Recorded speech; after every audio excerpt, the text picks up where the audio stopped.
In nomine Patris et Filii et Spiritus Sancti. Amém.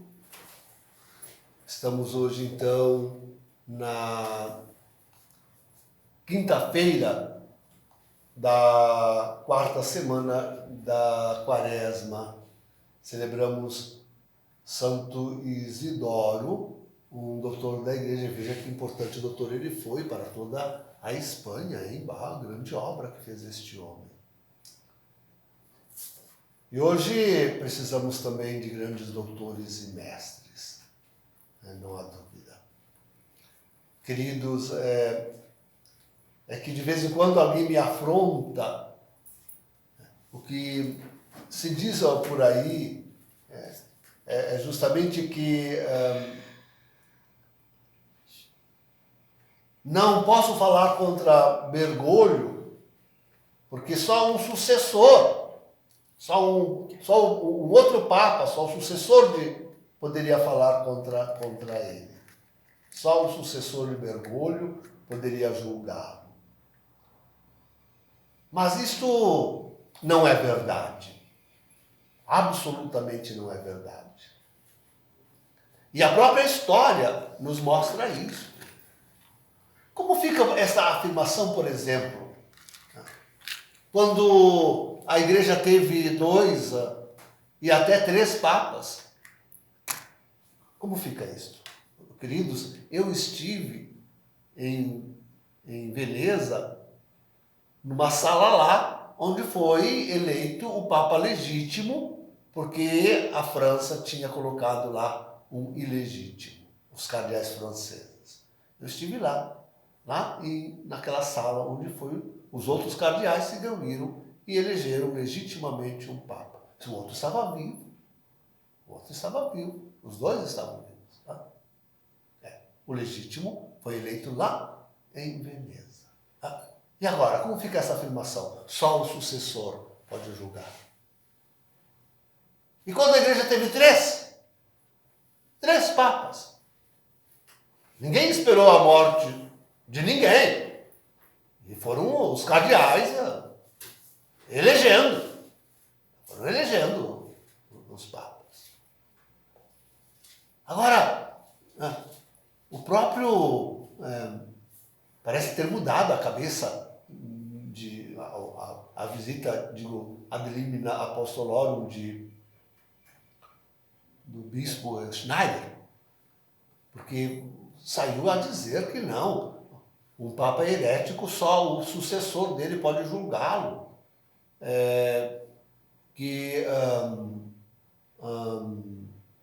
Toma aquele exemplo de Honório I, foi tirado do sepulcro lá pelo seu sucessor e fez o julgamento dele. Então, papai, mas como assim? Como só um sucessor pode julgar? Cada um de nós é obrigado a julgar, porque trata-se da questão da fé.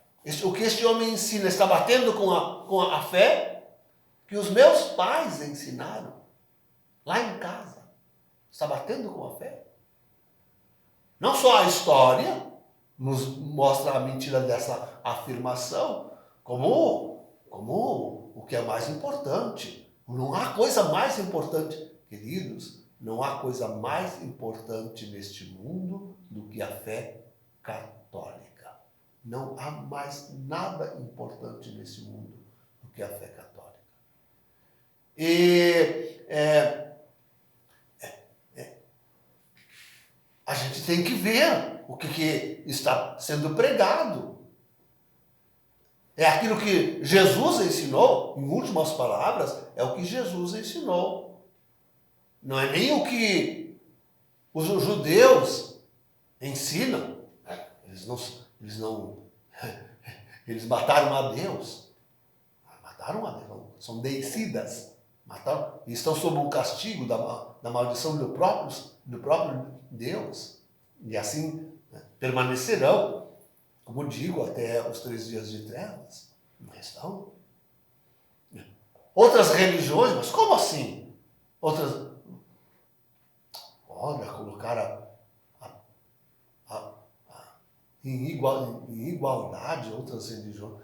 que este Francisco está fazendo, gente? Querendo colocar o Alcorão, não, o profeta deles, Maomé, comparar Maomé com Jesus. Mas não tem, este homem, né, não tem vontade de dar uns tapas na cara desse velho. Não é possível isto. Não é possível isto. Tá? Para nós, é Jesus e acabou. Não tem mais ninguém. Nem Maomé, nem Bergoglio, nem ninguém mais. É Jesus e acabou. Nem Moisés, nem Maomé, nem Bergoglio. É Jesus. Por favor. Mas com certeza que a fé julga. E julga a todos. Inclusive um falso papa, um antipapa. Com certeza, julga um herege. É a fé que julga o herege. A palavra de Deus, alguém que trai a palavra de Deus, aquilo que foi revelado, né, na tradição e na palavra de Deus, as duas fontes da revelação, a tradição e a palavra de Deus, mas alguém que contradiga, mas isto, a fé julga de imediato. A fé católica julga de imediato e rejeita. E rejeita imediatamente. Nada de sorrisos e de abraços com um ímpio, com um réprobo, com um excomungado destes. Nada de sorrisos e de abraços. Tá? Deixe-lhe os títulos que ele merece. Ímpio, réprobo, excomungado. Esses são os seus títulos. Tá? Antipapa. E os evangelhos da revelação divina, na tradição e na palavra de Deus, refúgio os santos evangelhos. Nada pode contradizer os santos evangelhos. Nada. Mas então, Jesus não nos mandou pregar a todos. Como este homem vai e diz que não se deve converter a ninguém. Mas que homem é? Mas como a nossa fé não vai julgar um homem que a cada vez que abre a boca só diz bobagens? Não é possível. A fé é viva.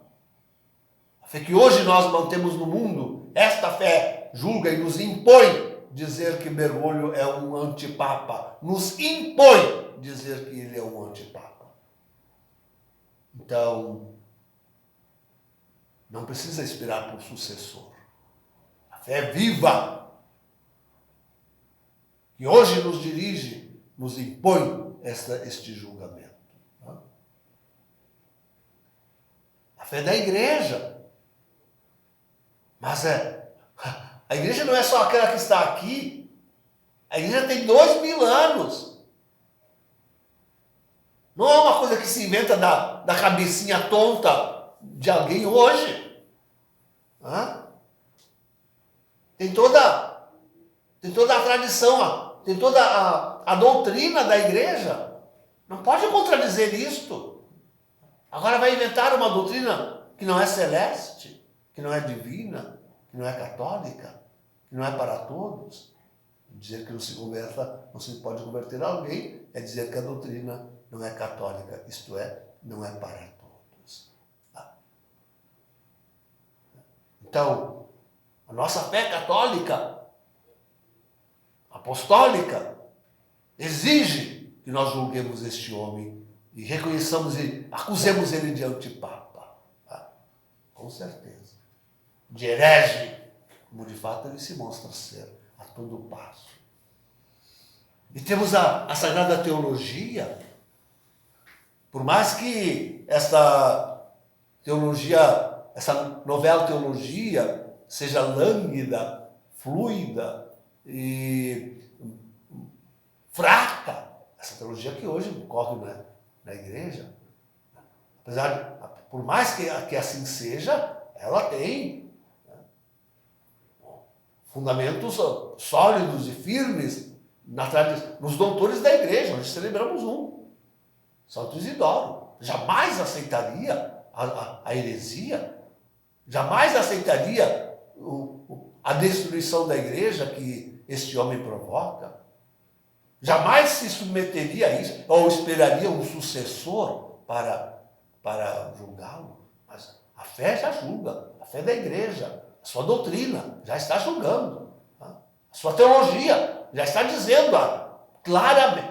A teologia da igreja é clara. Não há grandes progressos a fazer. São 2000 anos de teologia de história. Está assentada. Não vai se inventar do ar ou da cabecinha oca de alguém uma teologia agora nova e diferente. A novela teologia, sem fundamento na teologia perene da igreja,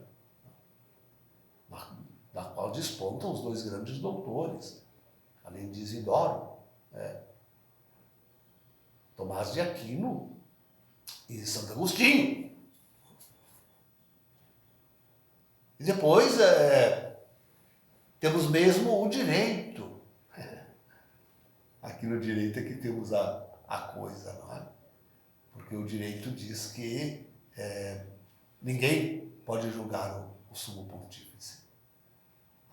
A primeira sé. Ninguém pode julgar. Ninguém julga a primeira sé.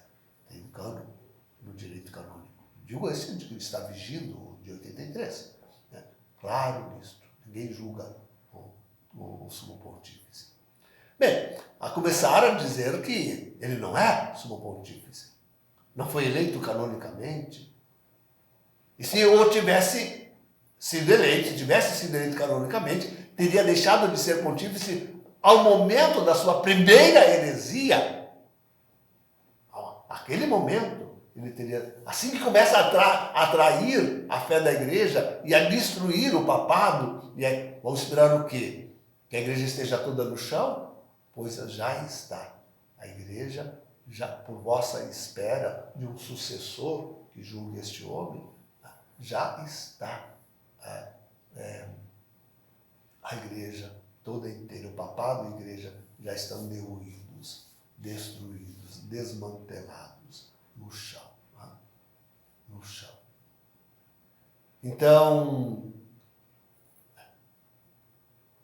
o direito canônico não é só, queridos, vejam, isso é uma coisa importante entender.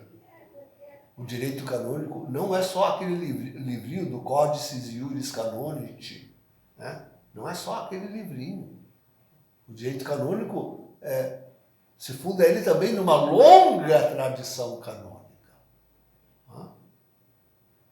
Que permitiu na história aos cardeais quantas vezes julgarem como antipapa um que se dizia sucessor de Pedro. Mas o fundamento, o direito, é justamente os santos evangelhos. Muito interessante isto, que na reforma litúrgica, por causa dos estados terem a sua constituição, os estados têm a constituição, que é a lei maior. E todas as leis que vêm, são depois elaboradas no estado, não podem contradizer a lei maior. É inconstitucional, se diz. E vai para o Supremo julgar, porque não pode. Ele julga da inconstitucionalidade de qualquer outra lei. Né? Não pode ser. Aí queriam colocar na igreja também uma constituição. Quem sabe fazemos uma constituição para a igreja também, né? Ela ter uma lei maior, né? Com cláusulas pétreas. E, ao fim, a ideia não vingou. Não vingou, e com justa razão, porque nós já temos uma Constituição, uma lei maior, com cláusulas pétreas que ninguém pode mudar, que são exatamente os santos evangelhos. Os santos evangelhos podem, devem E com ele, então, toda a doutrina, toda a teologia, toda a tradição da igreja deve ser olhada sob a ótica do direito. E ali já está julgado. Já está julgado. Como um antipapa, como um destruidor da igreja, alguém que realmente não pode emitir nenhum ato jurisdicional que realmente pese como obrigação sobre a igreja. Não, este homem não tem ato jurisdicional a emitir. Então, já estamos vendo que não é só o sucessor que pode julgar um sumo pontífice. Tem a história, tem a fé, tem Jesus, tem a igreja. Tudo está aí como um grande juiz. Um grande juiz. A igreja não é de hoje. Não é de hoje. Depois temos também os cardeais. Vejam, os cardeais são os grandes e os primeiros conselheiros. Não são os únicos. Não estava levantando a voz o próprio Schneider. Não são os únicos. Os cardeais não são os únicos. Mas é eles que elegem o sucessor. É eles que elegem. E então eles têm essa obrigação de julgar.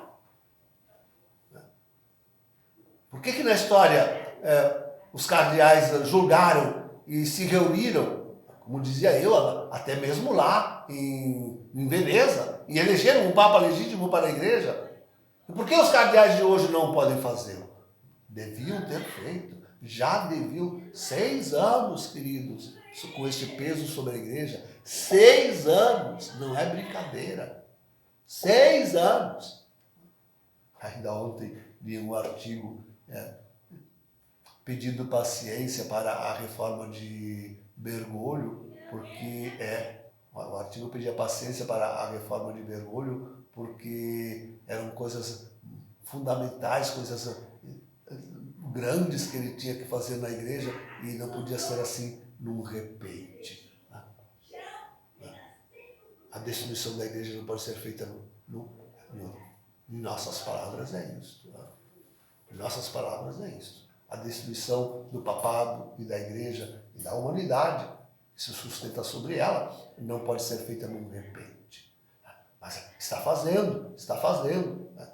É isso que querem dizer. Mas o que é isto?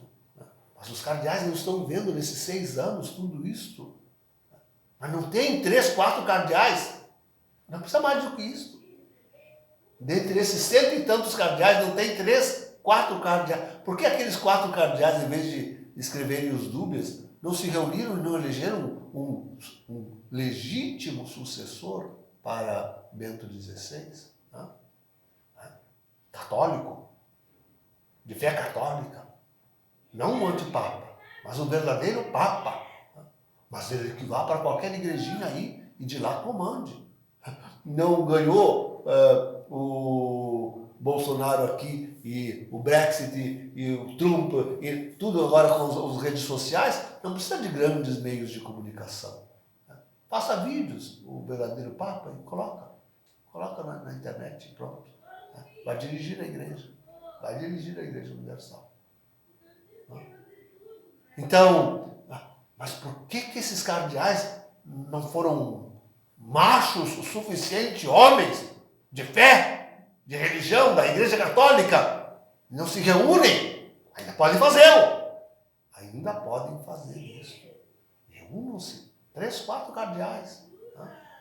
E elejam um sucessor. Para Bento XVI, porque esse que sair declarem ele, é um antipapa.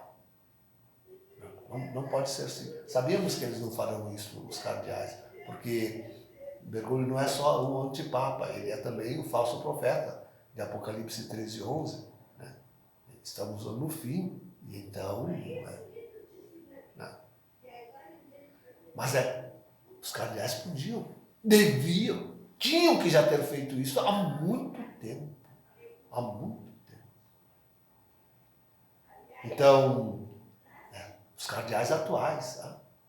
Não só a história, a fé, também os cardeais. Os cardeais tinham que fazer, podiam, deviam fazer isso.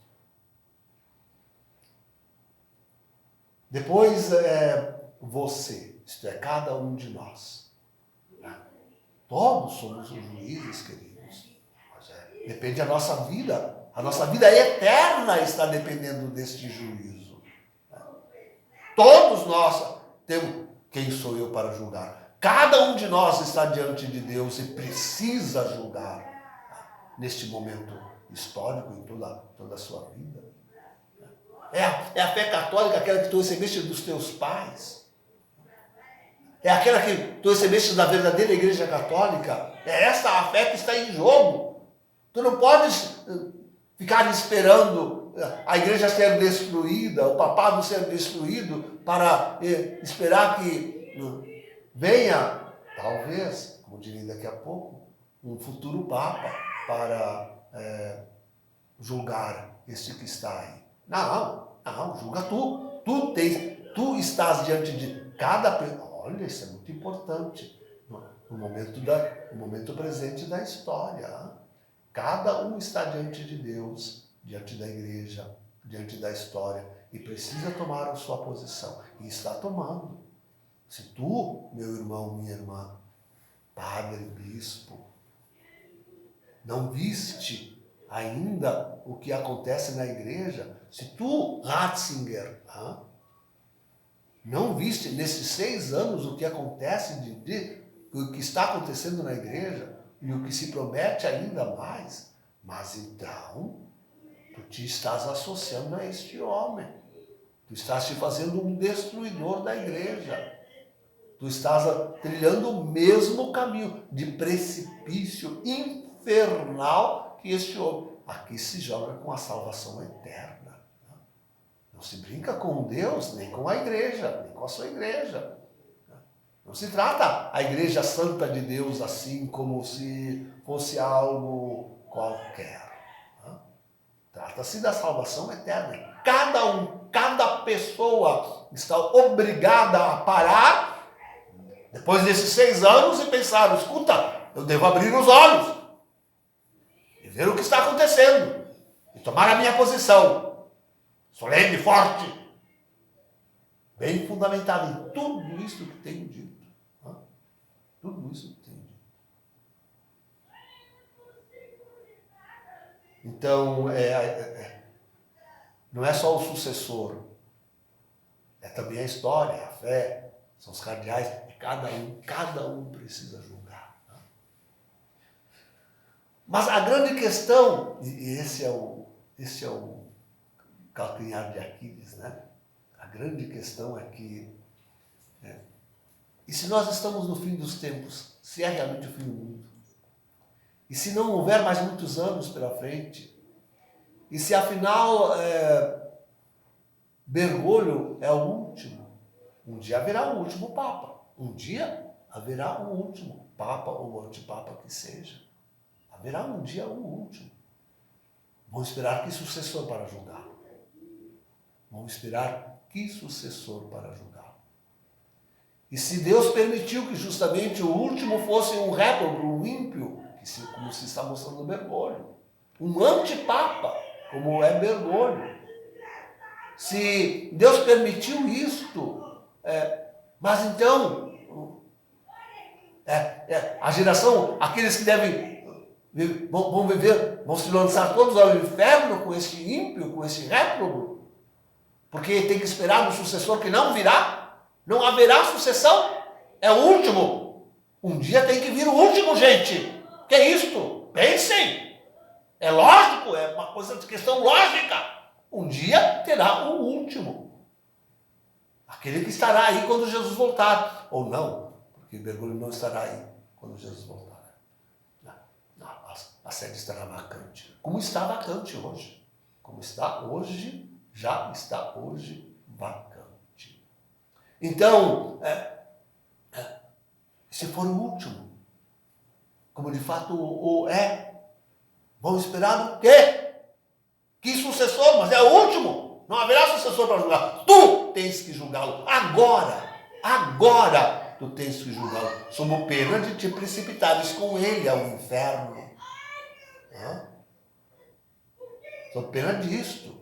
Vai lá tentar, senão vai sair tudo. Né? Enfim, queridos, tem ainda uma última questão. Isto é, aquele que ainda vive. Tem ainda essa última questão. Quem que é Ratzinger? A sua renúncia foi válida? É uma questão. É uma questão que nós não sabemos responder. Ele tem ratificado isto a cada dia que passa? Sim, com certeza. Tem ratificado isso a cada dia que passa.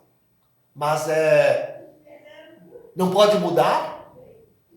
Não pode, no último ato, ele, afinal, dizer ao menos dizer que não, este homem aí não é um antipapa? Não pode ele, no último momento, reverter enquanto vive, ainda há esperança. Até de que ele diga, não, eu fui forçado e não valeu a minha... Enquanto vive. Então pesa ainda sobre toda essa realidade, pesa essa verdade. Ele ainda vive. Bento XVI ainda está vivo. Não sabemos como será o seu fim, como será o fim dessa história. Ainda não sabemos como será o fim dessa história. Então, caríssimos, não há que esperar. Isto que é importante assentar. Não há que esperar por sucessor. Não há que esperar por sucessor. Já, agora, aqui, cada um de nós precisa julgar e posicionar-se diante deste réprobo, diante deste ímpio, diante deste antipapa, diante do falso profeta. Sob pena de ir com ele aos pés do anticristo, hein? Tenho dito e avisado. Essa gente toda aí. E o próprio Ratzinger. Cuide-se. Daqui a pouquinho este homem apresenta aí o anticristo como um homem glorioso, maravilhoso, e todo mundo vai atrás dele. Ratzinger, Burke, Schneider, e todo mundo vai atrás do anticristo. Este é o grande perigo. Em nome do Pai, do Filho e do Espírito Santo. Amém. De manhã. O Mário foi pro bispo, falar com o bispo, para tirar tu e ela de perto.